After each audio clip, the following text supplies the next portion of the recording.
দেখা যাচ্ছে বাজকের মধ্যেও দশমিক রয়েছে। আগে বাজক থেকে দশমিক আমরা সরিয়ে নিই।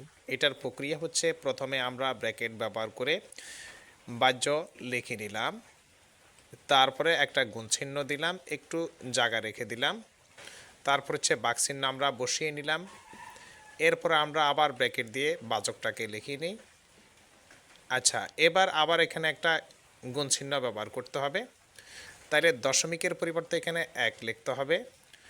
দশমিকের পরবর্তীতে যেহেতু ঘর একটা রয়েছে, তাহলে একটা শূন্য ব্যবহার করতে হবে। যদি একাধিক থাকে একাধিকে লিখতে হবে শূন্য। তাহলে সমান সমান এবার 120.54কে আমরা ওই বাজককে যে 10 দ্বারা গুণ করলাম সেই 10 দ্বারা আবার এখানে গুণ করি।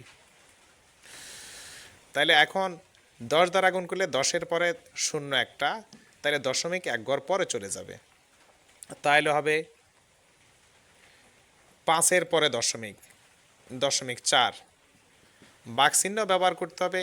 এরপরে এখন এখানে দশমিক যেহেতু 10 দ্বারা গুণ করলে 1 ঘর পরে যাবে, তাহলে 1 ঘর পরে গেলে আর সংখ্যা নেই, তাহলে সুতরাং দশমিক লেখা দরকার নেই, লিখবো আমরা 25। তাহলে এখানে 25 লিখে দিলাম। এবার তাহলে আমরা 25 দ্বারা 1205.4কে আমরা ভাগ করে নিই। তাইলে 25 ভাগ করব আমরা 1205.4কে। ভাগ করলে এবার 25 120-এর মধ্যে আমরা যদি 4 বার দিই, 4 25-এ 100। এবার 120 থেকে 100 বিয়োগ করলে ফলাফল হচ্ছে 20। এবার আমরা 5কে নামিয়ে ফেলি। এবার 4 25-এ 100 হলে তাহলে 8 25 হবে 200, 8 25-এ 200।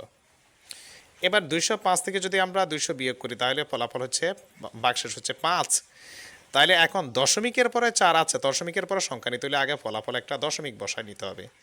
তারপর আমরা 4কে নামিয়ে নিলাম, 54। তাহলে 25 54-এর মধ্যে 2 বার যায়, 25 দ্বিগুণে 50।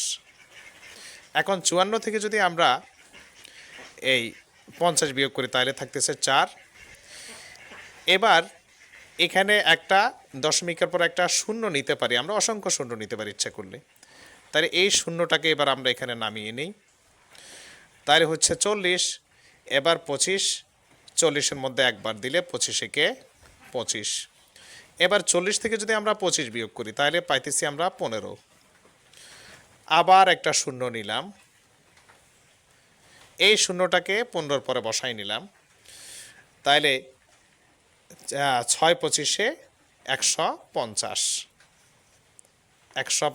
150 থেকে 150 গেলে 0। তাই সুতরাং আমরা ফলাফল পেয়ে গেলাম যে 48.216।